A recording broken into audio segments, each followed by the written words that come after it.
লক্ষ্য বা সময়সীমা নির্ধারণ করা হয়েছে সেই ডেডলাইন কোনোভাবেই তারা মিস করতে চায় না। সেই সাথে বেশ কিছু ইস্যুতে ঐক্যমতের জন্য যে ঐক্যমত কমিশন তারা তাদের সুপারিশগুলো বিভিন্ন রাজনৈতিক দলগুলোকে পাঠিয়েছে। 13 তারিখের মধ্যে তারা তাদের মতামত সহ সেগুলো জমা দেবে। এবং নবগঠিত নতুন যে দল বাংলাদেশ নাগরিক পার্টি, তার প্রধান নাহিদ ইসলাম বলেছেন যে ঐক্যমত হলে তারাই নির্বাচনের ব্যবস্থা করবে। এখানে ঐক্যমত বলতে তিনি মূলত গেল যে আওয়ামী লীগ আমলে যারা অভিযুক্ত দোষী শেখ হাসিনা সহ তাদের বিচার এবং সংস্কার প্রসঙ্গে ঐক্যমতের কথা বলেছেন। সেসব নিয়ে আলোচনা করবো আমরা। আলোচনার জন্য আমার সঙ্গে আছেন বিএনপি দলীয় সাবেক হুইপ ব্যারিস্টার রুমিন ফারহানা। ব্যারিস্টার রুমিন, স্বাগত আপনাকে। আছেন গণ অধিকার পরিষদের সাধারণ সম্পাদক রাশেদ খান। রাশেদ, আপনাকেও ধন্যবাদ ও স্বাগত আমাদের সঙ্গে যুক্ত হওয়ার জন্য। আছেন জাতীয় নাগরিক পার্টির জ্যেষ্ঠ যুগ্ম আহ্বায়ক তাজনুভা জামিন। তাজনুভা জামিন, আপনাকেও স্বাগত। তো বলছে তারা সেই লক্ষ্যে কাজ করছে, যদিও প্রধান উপদেষ্টার দপ্তর বা উপদেষ্টারা কখনো ডিসেম্বর, কখনো জানুয়ারি, ফেব্রুয়ারি, মার্চ, ফলে এই নির্বাচনের সময়সীমা নিয়ে এত আলোচনা হতে আমরা আগে কখনো খুব একটা দেখি নাই। এমনকি তত্ত্বাবধায়ক সরকারের সময়ও বা 1/11-এর সময়ও এত আলোচনা হচ্ছে। আপনার ধারণা কি ডিসেম্বরেই তাহলে নির্বাচন হচ্ছে, বা সেইভাবেই আপনার দল, আপনি নিজে প্রার্থী হতে চান, এলাকায় যান, সেভাবে প্রস্তুতি নিচ্ছেন? সেটার জন্য আমার জন্য কোনো হঠাৎ আসা চমক না হয়। নির্বাচন যেদিনই হোক আমার মাঠটি যেন প্রস্তুত থাকে, আমার নেতাকর্মীরা যেন প্রস্তুত থাকে, তারা যেন সংগঠিত থাকে। এবং প্রায় শখানেকের উপর কেন্দ্র আছে, তো 85টা কেন্দ্র আমার একটা উপজেলায়, আরেকটা উপজেলায় প্রায় 54টা কেন্দ্র, সো 150-র মতন কেন্দ্র আছে আমার। এই কেন্দ্রকে ঘিরে আমার তো একটা পরিকল্পনা আছে এবং সেই অনুযায়ী আসলে আমাকে কাজ করতে হয়। সো আমি on top, I am ready for the election কবে হবে তাতে 4 বছর 11 মাসও হতে পারে, উই ডু নট নো, তাই না? উনি সেটা পরিষ্কার করলেন না। ইতিমধ্যে আমরা দেখলাম বিভিন্ন উপদেষ্টা নানান কথা বলছেন। কেউ বলছেন এই বছরের মধ্যেই হবে, কেউ বলছেন সামনের বছরের শুরুতে হবে, এক একজন এক এক কথা বলছেন। আবার যেই যা বলছেন পরবর্তীতে দেখা যাচ্ছে প্রেস উইং থেকে বলা হচ্ছে এগুলো তাদের ব্যক্তিগত মতামত। শেষমেশ প্রধান উপদেষ্টা বললেন এবছরের ডিসেম্বর বা আগামী বছর জানুয়ারিতে নির্বাচন হবে। আজকে আমি গার্ডিয়ানের একটা সাক্ষাৎকার দেখছিলাম, ওখানে তিনি বলছেন আগামী বছর মার্চে। আপনি আমাকে বলেন তো, এই যে একটু একটু করে পেছানো কিংবা এক এক সময় এক এক কথা বলা, এটা কি জনমনে এক ধরনের অস্বস্তির জন্ম দেয় না? রাজনৈতিক দলগুলোকে, একটা হচ্ছে জাতীয় নাগরিক পার্টি এবং আরেকটি হচ্ছে অন্তর্বর্তীকালীন সরকার। অন্তর্বর্তীকালীন সরকার খোলামেলা ঠিক সংস্কারের কথা সেভাবে বলছে না। তারা বলছে যদি পুরোপুরি সংস্কার হতে হয়, তার সেটা ডক্টর মোহাম্মদ ইউনূস শুরুতে বলেছিল, তাহলে 26 জুন পর্যন্ত সময় যেতে পারে। আর যদি মোটা দাগে সংস্কার চায় তাহলে এই বছর শেষ বা সামনের বছর শুরু। আর যদি কোনো সংস্কার না চায়, যেদিন চাবে সেদিনই আমরা নির্বাচন দিয়ে দেব। এই কথাটির মধ্যে এক ধরনের প্রচ্ছন্ন ইঙ্গিত আছে যে সংস্কারের ব্যাপারে তার একটা নডিং তো আছে, আর যেই নতুন রাজনৈতিক দলটি হয়েছিল নষ্ট করে ফেলবে। সো তার সমস্ত আস্থা এবং বিশ্বাস এই নতুন দলটির প্রতি। সো এটিকে আসলে আমি রাজার দল না বলি বা কি করে? কিংবা ধরুন এই রাজার দলের যিনি প্রধান, সেই ব্যক্তিটি যখন বিদায় নিয়ে উপদেষ্টা পরিষদ থেকে বেরোলেন, তখন আমরা দেখলাম রাজার ঘনিষ্ঠতম একজন প্রেস সচিব, মানে প্রথম প্রধান প্রেস সচিব যিনি, তিনি বললেন যে উনি ভবিষ্যতে প্রধানমন্ত্রী হতে পারেন। অর্থাৎ খুব গাঢ় একটা ব্লেসিং আমরা লক্ষ্য করছি, তাই না? খুব গাঢ় এক ধরনের সিম্প্যাথি আমরা লক্ষ্য করছি। আচ্ছা, আপনি বলেন তো মিশু, ঠিক এই ধরনের অ্যাটিটিউড, এই ধরনের কথা বিএনপি বা অন্য কোনো দল সম্পর্কে বলতো, সো সকলের মধ্যে একটা অস্বস্তি আসতো। এই ধরনের অস্বস্তি যদি এখন সবচেয়ে বড় রাজনৈতিক দল হিসেবে বিএনপির আসে এই সরকারের প্রতি, তাকে কি আপনি খুব বড় দোষ দিতে পারেন? কিন্তু আপা, আমি আপনার কাছে আসবো। তাজনুভা, রুমিন আপার এখানে সুস্পষ্ট দুটো অভিযোগ যে আপনারা রাজার দল বা কিংস পার্টি কিনা, এবং তার তিনি 2-3টি উদাহরণ দিয়েছেন। সম্ভবত এরকম আরও অনেক উদাহরণের কথা আপনাদেরকে শুনতে হয়। দ্বিতীয়ত হচ্ছে যে সংস্কার, নির্বাচন এবং বিচার, এগুলো তো আসলে সরকারের বিষয় হওয়ার কথা, বিচার আদালতের বিষয়। আজকে উপদেষ্টা নাহিদ ইসলাম যেটি বললেন যে যদি সংস্কার এবং বিচারের বিষয়ে ঐক্যমতাম বা জাতীয় নাগরিক পার্টি তারা কারা, নাকি গণ অভ্যুত্থানে আপনার নেতৃত্ব দিয়েছেন বলে যা হবে সবকিছুর নেতৃত্ব আপনাদেরকে দিতে হবে? ধন্যবাদ মিশু ভাই আপনাকে, আমার সহ আলোচক এবং দর্শক যারা শুনছেন সবাইকে ধন্যবাদ। আপনার দ্বিতীয় প্রশ্নটার উত্তর দিয়ে আমি শুরু করতে চাই, কারণ প্রথম রাজার দলের উত্তর অনেকবার দিয়েছি, এটা আগে দিতে চাই। একটা গণ অভ্যুত্থানের পরে আমরা এখন একটা ফেজ পার করছি, একটা অন্তর্বর্তী সরকার। একটা গণ অভ্যুত্থানের পরে, যে গণ অভ্যুত্থানে প্রায় 2000 জন মানুষ শহীদ হয়েছেন এবং অসংখ্য মানুষ পঙ্গু এবং দৃষ্টিশক্তি হারিয়েছেন। এরকম একটা, এবং সেই গণঅভ্যুত্থানটা 15 বছরের একজন স্বৈরশাসককে ফেলে দিয়ে তারপর হয়েছে। একটা ধ্বংসস্তূপের উপরে একটা অবস্থায়, একটা অভূতপূর্ব বাংলাদেশের প্রেক্ষাপটে, একটা ইতিহাসে একটা অভূতপূর্ব সময়ে এই গণঅভ্যুত্থানের পরে এই সরকার গঠিত হয়েছে। এখন এর পরের আমরা বাংলাদেশের দিকে আগাবো। এর পরের বাংলাদেশকে কিন্তু এই তরুণ সমাজ নতুনভাবে দেখতে চায়, খুব পরিষ্কার কথা। তা নতুনভাবে দেখতে চাই, আমরা মনে করি আমাদের বৈশিষ্ট্যগুলো কি? হ্যাঁ, আমি একটু শেষ করি।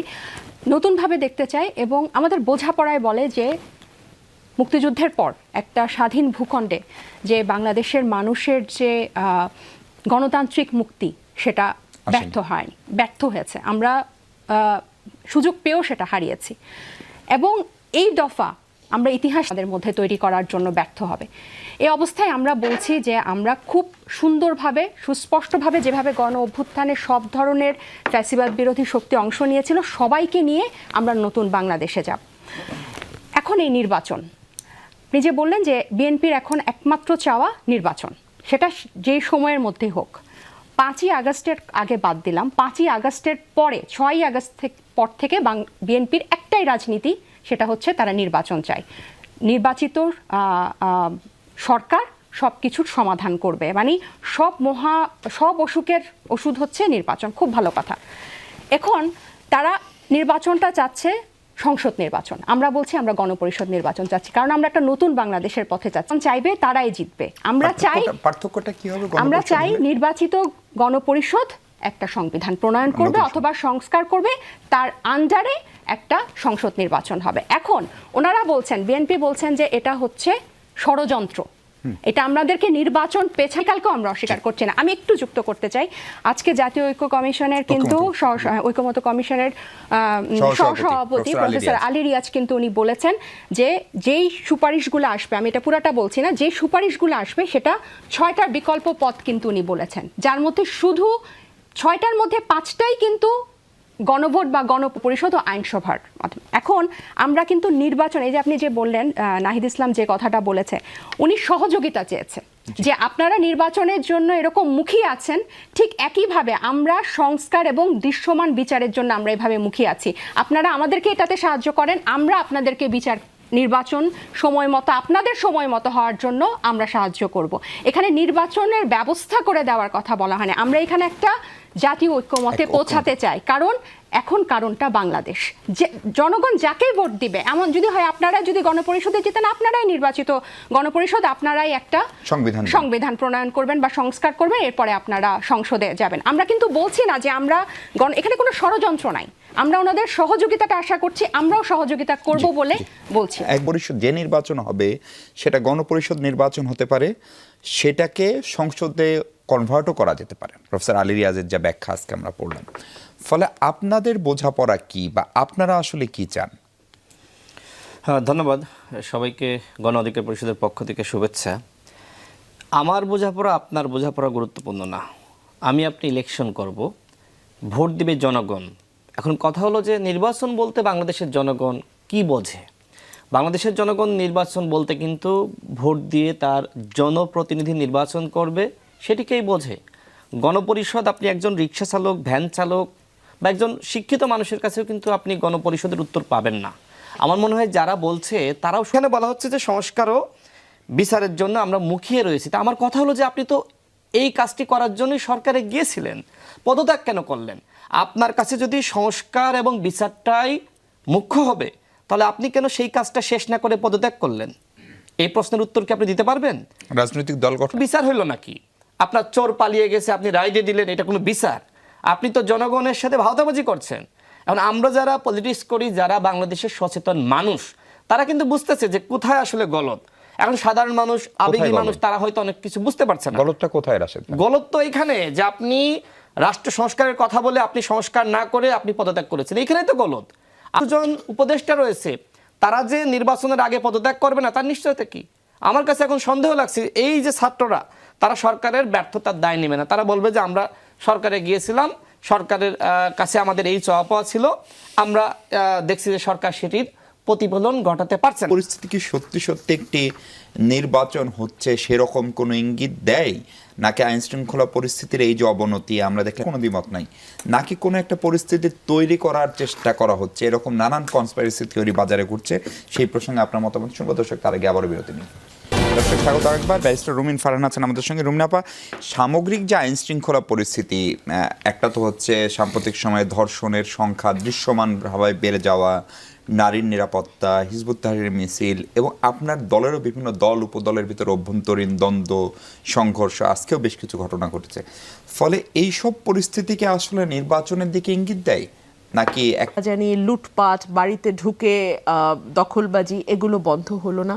আমি যদি প্রশ্ন করি, এই রাষ্ট্রে 8 বছরের একটি মেয়ে ধর্ষণের শিকার হয়ে মারা গেছে, তার একদিন পার না হতে দেখলাম 7 বছরের একটি মেয়েকে ভয় দেখিয়ে একজন বৃদ্ধ মানুষ 3বার ধর্ষণ করেছে। মানে এই নিউজ কিছু করতে পারে? মানে ব্যক্তি যদি ধর্ষণ করে সেক্ষেত্রে রাষ্ট্র বা পুলিশ কি করবে? রাষ্ট্র বা পুলিশ কি করবে? রাষ্ট্র বা পুলিশ সেই বিচারটা এনশিওর করবে, সেই দৃষ্টান্তমূলক। অ্যাবসলিউটলি, এবং সেইভাবে অপরাধীদের পাকড়াও করবে যেই মুহূর্তে অপরাধ সংঘটিত হয়, সো দ্যাট সেকেন্ড অপরাধটা আর না ঘটে। কিন্তু আমরা না এই জায়গাগুলোতে দেখছি না। এবং ফর এক্সাম্পল দেখেন, এই যে ঢাকা শহরের কয়েকটা এলাকা, মোহাম্মদপুর, মিরপুর, উত্তরা, এই জোনগুলা মানুষ আগারগা একটু নির্জন থাকে করে গুলশান। একগুচ্ছ লোক গিয়ে, কিংবা ধরুন তার কয়েকদিন যেতে না যেতেই টাঙ্গাইলে আরেকজন সাবেক এমপির বাড়ি পাগল দিয়ে ভরে ফেলে কি করে একজন নারী। মানে এই যে এই ঘটনাগুলো ঘটছে না, আমার কাছে মনে হয় যে এখানে যদি রাষ্ট্রের ট্যাসিট মদদ, প্রত্যক্ষ মদদ না, ডিরেক্ট মদদ না, ট্যাসিট মদদ না থাকতো, এগুলো হতে পারতো না। আর একটা কথা মাথায় রাখতে হবে, পরিস্থিতি কিন্তু একদিনে এই জায়গায় এসে পৌঁছায়নি, ধীরে ধীরে ধীরে ধীরে। যে আপনি বলেন হিজবুত তাহরির ঘোষণা দিয়ে মিছিল করছে, এর আগে আমরা লক্ষ্য করেছি বেশ কয়েকটি ইনসিডেন্ট। এবং যেহেতু এই ধরনের পরিবর্তিত পরিস্থিতিতে সবসময় নারীরাই অপরাধের প্রশ্রয় দিয়ে গেলেন, কারণ উনি খুব ভালো করে জানেন ওই জায়গায় যদি 10টা ছেলে দাঁড়িয়েও সিগারেট খেত, এই ঘটনাটি ঘটতো না। উনি সব জেনে শুনে বিষয়টিকে ধামাচাপা দেওয়ার চেষ্টা করে, এবং যেটা কি হবে জানেন, পাড়ার আরো 100টা বখাটেকে উৎসাহিত করবে এই ধরনের কাজ করতে। তারপরে ধরুন কিছুদিন আগেই আমরা দেখলাম একটা পর একটা মাজার ভাঙা হচ্ছে। গত 3 মাস আগে সংখ্যা 80 ছাড়িয়েছিল, আমি ডয়েচে ভেলের রিপোর্ট দেখলাম, এটা অলরেডি 100-র উপরে চলে গেছে। একটা ঘটনা আপনি দেখান তো, 6 আগস্ট থেকে বিএনপি একটাই দাবি করে যাচ্ছে, নির্বাচন।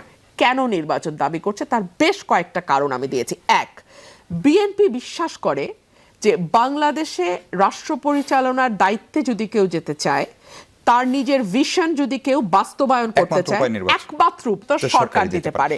গণমানুষের দাবি কিন্তু নির্বাচন, শুধু বিএনপির দাবি না। 3 হচ্ছে ল এনফোর্সমেন্ট এজেন্সি সক্রিয় হচ্ছে না। কেন? বিকজ তারা জানে তারা যদি এখন কোনো শক্ত স্টেপ নেয়, পরবর্তীতে কে আসবে না আসবে একটা দোলাচলের ব্যাপার আছে, এই সরকার কতদিন আছে সেটাও তারা জানে না। আমি এমনকি অনেকের ব্যাপারে ব্যক্তিগতভাবে জানি যারা সকল যোগ্যতা থাকা সত্ত্বেও কোনো প্রমোশন বা কোনো পোস্টিং নিতে চাচ্ছে না, বিকজ তারা মনে করছে বাংলাদেশের যে কালচার, তাতে হয়তো পুলিশ এবং প্রশাসন সরকারকে সহযোগিতা করছে না। তার পেছনে একটা বড় কারণ হচ্ছে এদের নিয়োগ, এদের বাছাই প্রক্রিয়া, প্রমোশন, সবগুলো টানা 3 মেয়াদ 4 মেয়াদে একটি সরকার ক্ষমতায় ছিল, যে সরকারটির ভয়াবহ রকমের পতন হয়েছে। ফলে তারা যদি সহযোগিতা না করে এবং তার পরিপ্রেক্ষিতে রাজনৈতিক দলগুলোও যদি সরকারটিকে সহায়তা না করে, প্রফেসর ইউনূস তো আসলে জোর করে এসে ক্ষমতায় বসেন, তাহলে আপনারা তাকে এখন ছেড়ে যাচ্ছেন কেন মনে হচ্ছে এক প্রকার?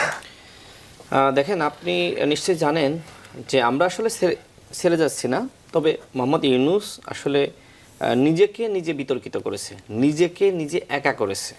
তিনি শুরুতে বললেন যে ছাত্ররা আমাকে নিয়োগ দিয়েছে, এরপরে আবার বিদেশি গণমাধ্যমে সাক্ষাৎকার দিয়ে তিনি বললেন, ছাত্রদের আশীর্বাদ ব্যক্ত করলেন, ছাত্রদের একটি দল গঠন করা দরকার, অন্যথায় এই অভ্যুত্থানের যে চেতনা সেটি হাইজ্যাক হয়ে যেতে পারে, আওয়ামী লীগের কালচার আবার ফিরে আসতে পারে। আলোচনা এখন সমালোচনা মানেই কি আসলে দলটিকে ভয় পাওয়া হচ্ছে? যে প্রশ্ন আপনি আমাকে করলেন যে আপনারা কেন কিংস পার্টিকে ভয় পাচ্ছেন, আমরা তো ভয় পাচ্ছি না, কিন্তু আমার কথা হলো যে সরকারটি রয়েছে, এই সরকারটিকে সবাই ভয় পাচ্ছে যে এই সরকার কি করে, কারণ এই সরকার আনলিমিটেড সরকার। কারণ কি? কারণ 1/11 ইতিহাস কিন্তু আমরা ভুলে যাইনি। যখন তত্ত্বাবধায়ক সরকার ব্যর্থ হয়েছে তখন কি সেনা শাসন জারি হয়েছে, ঠিক একইভাবে এই ডক্টর মোহাম্মদ ইউনূস অন্তর্বর্তীকালীন সরকার যদি ইলেকশনের আগেই ব্যর্থ হয়ে যায়, তখন যখন সরকার ঘোষণা দিয়েছে ডেভিল হান্টের, তখন কিন্তু পরিবেশ পরিস্থিতি ভালো হয়ে গেছে। এরপরে যখন সরকার ছাড় দিয়েছে বা দুর্বলতা প্রকাশ করেছে, তখন আমরা দেখেছি যে পরিস্থিতি খারাপ হয়ে গেছে। এখন যেহেতু বিষয়টা এরকম যে ইলেকশন দিতে হবে, সেক্ষেত্রে এই ধরনের পরিবেশ থাকলে সরকার বলতে পারবে যে ইলেকশন দেওয়ার মতন পরিবেশ নাই। এবং এই কথা কিন্তু নতুন যে দল গঠিত হয়েছে তারা কিন্তু বলতেছে যে ইলেকশন দেওয়ার তো পরিবেশ নাই। এই কারণে কিন্তু সন্দেহ সংশয় তৈরি হচ্ছে। আরেকটা কথা বলি, আমি বলেছিলাম যে নাহিদ এই মুহূর্তে আসলে কে? নাহিদ কি আসলে উপদেষ্টা, নাকি সে আসলে একটি দলের প্রধান? নাহিদকে আপনারা একটু বোঝার চেষ্টা করেন, নির্বাচন পেছানোর কোনো ষড়যন্ত্র আমাদের নাই। আপনারা নির্বাচন কোন টাইমে চাচ্ছেন এটা নিয়েও আমাদের কোনো নাই। আমাদের কথা হচ্ছে আপনারা গণপরিষদ নির্বাচন চান, এবং মানুষকে যে বোঝানো হচ্ছে সংস্কার খুব কঠিন, গণপরিষদ নির্বাচন খুব কঠিন, এটা কখনো হয় না। আমরা কিন্তু এখন বলছি যে গণপরিষদ নির্বাচনের মাধ্যমে যদি সংবিধান প্রণয়ন বা সংস্কার করে এরপর সংসদ নির্বাচন, এবং নিউ এজের যে সম্পাদক নুরুল কবির সাহেব উনিও বলেছেন যে বর্তমান যে সংবিধান আছে এটাকে একটা ইলেকট্রাল অটোক্রেসি বলা যায়। আপা যে বললেন যে এটা 2/3 মেজরিটি পেলে তো সেটা পার্লামেন্টে সংবিধানের বিপরীতে গিয়েই কিন্তু হয়েছে। গণ অভ্যুত্থান কিন্তু সংবিধান মেনে হয় নাই। হ্যাঁ, তাহলে এখন গণপরিষদেই কিন্তু সংবিধান প্রণয়ন বা সংস্কার হতে হবে, সেটা আইন সংসদে হবে না, আইনসভায় হবে না। এবং যেই ইলেকট্রাল অটোক্রেসি বলা হচ্ছে এটাকে, এবং উনি কিন্তু উল্লেখ করেছেন এই যে এই জিনিসটা না বোঝার এই যে ব্যাপারটা, এটা একটা রাজনৈতিক জ্ঞানের একটা অভাব। এবং ওনারাও কিন্তু এভাবে পোট্রে করছেন যে আমরা গণপরিষদ নির্বাচন চেয়ে জনগণের সাথে সরব করবে, এবং এটা কিন্তু আমাদের এখনো চাওয়া যে এই জুলাই ঘোষণাপত্রকে এই সংস্কারের মধ্যে এটা নিয়ে আসতে হবে। আমি আরেকটু আপনাকে বলি যে 2/3 ব্যপারটা, যদি এই মেজরিটি পেয়ে যদি বিএনপি 2/3 গিয়ে যে সংস্কার করে, পরবর্তীতে যদি আরেকটা দল আসে তারা তো ওই হ্যাঁ না ভোট করে এটা আবার বাতিল করে দিবে। বোদ্ধারা বলেছেন, বিশেষজ্ঞরা বলেছেন যে কিছু ইরিভার্সিবল রিফর্ম আমাদের এই সংবিধানে লাগবে। এবার আসি যেটা রাশেদ ভাই বললেন, হু ইজ নাহিদ ইসলাম, যে নাহিদ ইসলাম কি দায়িত্ব একটি নির্বাচনের ব্যবস্থা করা, একটি রোডম্যাপ প্রকাশ করা, তার পরিকল্পনা প্রকাশ করা, এবং তার কাজের ভিতরে স্বচ্ছতা ও জবাবদিহিতা থাকা। উপদেষ্টাদের নিয়ে নানান ধরনের বিতর্ক তৈরি হচ্ছে, এক একজন উপদেষ্টা এক এক ধরনের বক্তব্য দিচ্ছে। এই ধরনের বক্তব্য আসলে নিষ্প্রয়োজনীয়। উপদেষ্টাদের উচিত হবে এই মুহূর্তে জাতীয় ঐক্য সংহতি ধরে রাখা। কিন্তু উপদেষ্টারা কি করছেন? তারা কিন্তু রাজনৈতিক দলগুলোকে না, তাহলে এখনই পদত্যাগ করে তারা দলে যোগদান করুক। তারা নিরপেক্ষ। একজন উপদেষ্টা পদে যিনি আসীন হয়েছেন তিনি আগামী নির্বাচনে কোনোভাবে অংশ নিতে পারেন না, কিন্তু আমরা ইতিমধ্যে দেখেছি যে একজন উপদেষ্টা হয়েছিলেন, পদত্যাগ করেছেন, তিনি আগামী নির্বাচনে অংশ নেবেন। এখন বাকি উপদেষ্টারা কি নির্বাচনের আগে পদত্যাগ করে আগামী নির্বাচনে অংশ নেবে কিনা সেটি এই প্রফেসর ইউনূস যে ডিসেম্বরের ভিতরে নির্বাচনের কথা বলেছেন অথবা মার্চের ভিতরে, উনিও কি আসলে গণপরিষদ নির্বাচনের কথাই বলছেন? অথবা আপনাদের সঙ্গে ওনার আলাপকালে কি এই সংসদ নির্বাচনের বাইরে গণপরিষদ নিয়ে আলাদা করে কখনো আলাপ হয়েছে? আমাদের কিন্তু জাতীয় যে 11টা যে সংস্কার কমিশন হয়েছে, এদের প্রত্যেকের 34টা রাজনৈতিক দল থেকে যেরকম সুপারিশ নিয়েছে, আমরা তখন নাগরিক কমিটি ছিলাম, ওইখান থেকে কিন্তু আমরা সুপারিশ দিয়েছি। এবং এখন যেভাবে এটার ফিডব্যাকের জন্য চিঠি পাঠানো হয়েছে বা স্প্রেডশিট পাঠানো হয়েছে, আমাদের সাথে কিন্তু যে একটা মহড়া ছিল এটা কমেছে বা হতে দেয় নাই।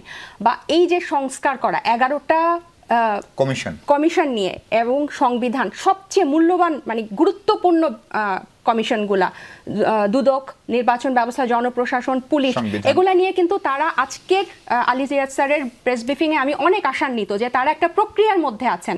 এবং তারা কিন্তু বলেছেন যে আজকেও আমি নির্বাচন কমিশনারের কথা শুনছিলাম যে ওনারা কিন্তু একটা নির্দিষ্ট সময় নিয়ে কিন্তু আগাচ্ছে, হ্যাঁ, যে ডিসেম্বর অথবা মানে এরকম মানে ছেড়ে দেওয়া। পরিষদ নির্বাচন হলে বিএনপির সমস্যা কি? সেখানে কি বিএনপি জিতে আসতে পারবে না এত বড় দল হিসেবে? আমি আপনার প্রশ্নে যাবার আগে তাসনুভা আমার বোনের কথার একটু উত্তর দেই, আশা করি আপনি আমাকে যথেষ্ট সময় দেবেন।